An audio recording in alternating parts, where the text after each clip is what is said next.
Hello student, आज हमारा topic है कॉम्पटन इफेक्ट। तो आज हम समझेंगे कि इस कॉम्पटन इफेक्ट का कॉन्सेप्ट क्या है। आप ये देख रहे हैं, यहाँ पे दो फिगर बना हुआ है। फर्स्ट फिगर में आप देख रहे हैं कि ये लिखा गया है बिफोर कोलिजन। सेकेंड फिगर में आप देख रहे हैं ये लिखा गया है आफ्टर कोलिजन। इस फिगर में देख रहे हैं यहाँ पे ये बना हुआ है, ये आपका मेटल टारगेट है। मेटल टारगेट में iron, nickel, cobalt like that ले लेते हैं यहाँ पे। और यहाँ पे ये जो बना हुआ है टेढ़ा टेढ़ा आप देख रहे हैं यहाँ पे, ये आपका वेव है। आप जान रहे होंगे कि ऐसे वेव ही चलता है। Wave means radiation. अब ये जो रेडिएशन है ये हाई एनर्जेटिक रेडिएशन लिया गया है। उसके साथ साथ ये मोनोक्रोमेटिक भी है। मोनोक्रोमेटिक का मतलब होता है कि ऐसा लाइट जिसका सिंगल वेवलेंथ हो, सिंगल वेवलेंथ होगा तो उस लाइट को हम मोनोक्रोमेटिक कहेंगे। मोनो मतलब आप जान ही रहे हैं सिंगल होता है, और ये आपका वेवलेंथ मोनोक्रोमेटिक वेवलेंथ मतलब सिंगल वेवलेंथ। ऐसा वेव हम यहाँ पे लेते हैं। अब इस लाइट को, जो आपका हाई एनर्जेटिक लाइट है, इसको इंसिडेंट करते हैं कहाँ पे, टारगेट पर। अब यहाँ देखिए v=0 लिखा गया है। v=0 का मतलब है कि ये जो टारगेट है इसकी वेलोसिटी पहले 0 रहती है, यानी मतलब ये आपका फिक्स रहता है।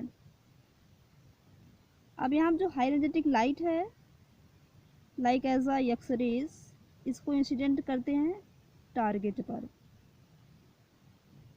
टारगेट पर जब हम इस हाई एनर्जेटिक रेडिएशन को इंसिडेंट करते हैं तो आप यहाँ पे देखें सेकेंड में, ये जो वेव है ये इससे टकराने के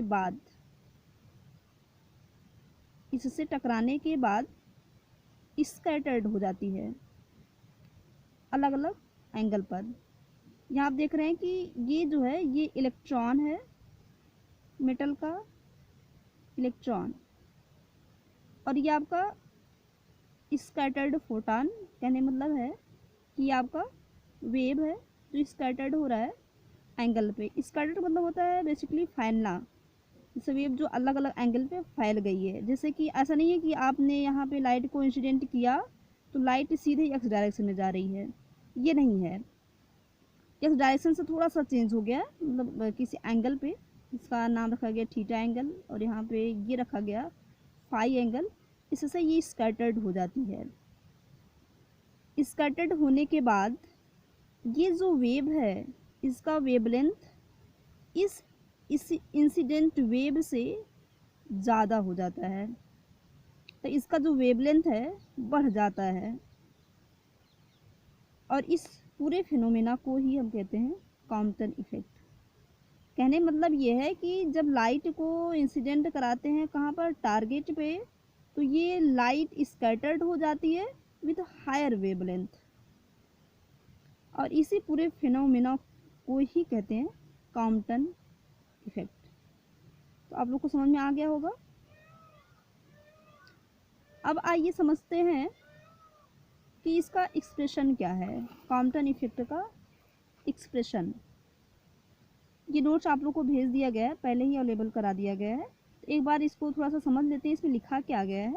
यहाँ देखिए, when monochromatic high energetic radiation like X rays is incident on a metallic target. Metallic मतलब वही मेटल है, उसको टारगेट माना गया है कि जब मोनोक्रोमैटिक हाई एनर्जेटिक रेडिएशन को इंसिडेंट करते हैं, इंसिडेंट का मतलब डालते हैं कहाँ पे, मेटेलिक टारगेट पे, और इट इज स्कैटर्ड, तो ये स्कैटर्ड हो जाता है, मतलब फैल जाता है, रिक्वाइल करता है किसी से, इलेक्ट्रॉन से। और इसका जो वेवलेंथ होता है, किसका वेवलेंथ, स्कैटर्ड रेडिएशन का वेवलेंथ, वो more than the incident radiation. कहने मतलब वही है कि उसका जो वेवलेंथ है, स्कैटर्ड रेडिएशन का जो वेवलेंथ है इंसिडेंट रेडिएशन से ज़्यादा हो जाता है, और इसी फिनोमेना के ही कहा जाता है कॉम्पटन इफेक्ट। अब देखिए यहाँ पे एक लाइन एक्स्ट्रा लिख दी गई है कि रेडिएशन ऑफ चेंज्ड वेवलेंथ, मतलब कि वह रेडिएशन जिसका वेवलेंथ चेंज हो जाता है उसी कहा जाता है मॉडिफाइड रेडिएशन। चेंज होने का मतलब ये क्या हुआ, मॉडिफाई हुआ। तो इसमें आपको ज़्यादा समझना नहीं है, तो चेंज वेवलेंथ को ही क्या कहा जाता है, मॉडिफाइड रेडिएशन। अब आगे थोड़ा सा समझते हैं एक्सप्रेशन फॉर कॉम्पटन इफेक्ट। इसका एक्सप्रेशन क्या है, कॉम्पटन इफेक्ट को हम कैसे निकालते हैं, इनका कॉन्सेप्ट क्या है, कॉन्सेप्ट को समझते हैं। अब देखिए इसमें आपको अगर समझाएं थोड़ा सा, तो कॉम्पटन इफेक्ट में आप देख रहे हैं कि वेवलेंथ पहले कम रहता है और टकराने के बाद मेटल से जब टकराता है तो उसका वेवलेंथ बढ़ जाता है। एक्चुअली अब ये होता कैसे है, इसमें थोड़ा सा ये कॉन्सेप्चुअल है, आप लोग को ध्यान दे के समझना पड़ेगा कि वेवलेंथ लाइट की पहले कम रहती है, उसके बाद स्कैटर्ड होने के बाद उसकी वेवलेंथ बढ़ जाती है। इस कॉन्सेप्ट को आपको समझना पड़ेगा। अब इन्होंने इनका जो फिनोमेना है कॉम्पटन इफेक्ट का, इन्होंने माना कि जब लाइट को इंसिडेंट करते हैं इसमें कोलिजन होता है, कोलिजन। अब ये कोलिजन किसके किसके बीच में होता है, तो ध्यान दें आप, कल के लेक्चर में बताया गया था कि जो लाइट है, लाइट वो पैकेटों के रूप में चलता है जिसका नाम क्वांटा रखा गया था, जिसकी एनर्जी h थी, उसी का नाम है फोटॉन। कहने मतलब ये है कि उसमें पार्टिकल्स पाए जाते हैं जिसका नाम रखा गया फोटॉन। किसमें, रेडिएशन में। जो वेव है वो एक्चुअल में फोटॉन है।